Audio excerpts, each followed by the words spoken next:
Afin de remercier le roi de Pologne Jan III Sobieski pour avoir repoussé l'invasion turque à Vienne, un boulanger juif créa en 1683 un pain en forme d'étrier qui se dit bagel en autrichien en l'honneur du passe-temps favori de son sauveur, l'équitation. Au début du 20e siècle, les immigrants juifs de l'Europe de l'Est apportèrent avec eux en Amérique la tradition des bagels, maintenant l'un des marchés de Montréal les plus reconnus à l'international.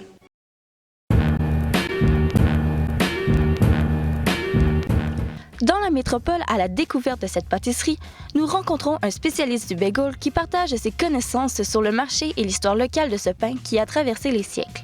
Les bagels sont faits dans une manière traditionnelle. C'est une des raisons qu'il y a cette attraction pour les bagels. Mon nom est Jimmy, je travaille ici depuis 10 ans, je suis vendeur. Si on va à l'origine du commerce, ici en 1957, admettons ici sur la rue Jeanne-Mance, Saint-Viator, Rochester, c'était le quartier des Juifs hassidiques qui restaient ici comme immigrants. Et ils ont ouvert ce commerce simplement parce qu'il y avait la locale, c'est ça. C'est après que la rue Saint-Viator est devenue commerciale, dans le sens que c'est un coin chic de la ville et c'est vraiment populaire pour les jeunes, pour les pas plus jeunes, pour tout le monde. Pour nous laisser découvrir comment les bagels sont fabriqués, les maîtres de cet art dévoilent le secret derrière ces petits pains fraîchement faits en nous expliquant les méthodes traditionnelles utilisées. Commence avec l'amour.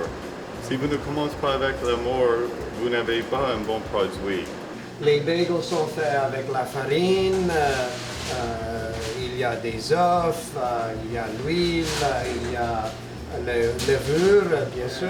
Quand on fait le dough, le pain, il est fait par machine, mais une fois que c'est dans la table, c'est tout fait par main, par les mains. Et c'est roulé traditionnellement, comme ça les bagels ne sont pas tous pareils.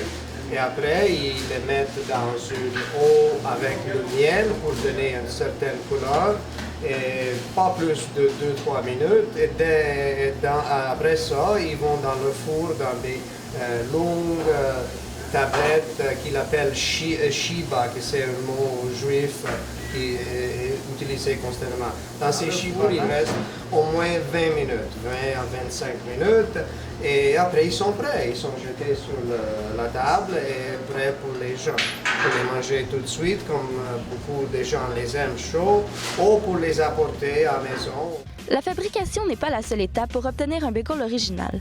Les différentes saveurs y jouent également un rôle important et ont, elles aussi, leur histoire. Le plus populaire est sésame. Le premier bagel à Montréal et en Amérique du Nord commence avec le grain de pavot. Mais les grains de sésame commencent dans la culture avec un restaurant McDonald's. Oui, avec le pain pour le hamburger de fait de sésame. On a des cannelles raisins, on a des blés entiers pour plus de santé, on a des multigrains. On vient la semaine dernière de faire une qui s'appelle avec le sel de mer et rosmarin. Reconnus internationalement, les bagels de Montréal ont traversé l'histoire en conservant leur authenticité traditionnelle. Avec leur faible prix et localisés un peu partout dans la métropole, les bagels seront toujours une alternative appétissante pour rassasier touristes et résidents locaux pour, espérons-le, encore longtemps. Un reportage de Sophie Desjardins et Laurence Lucier.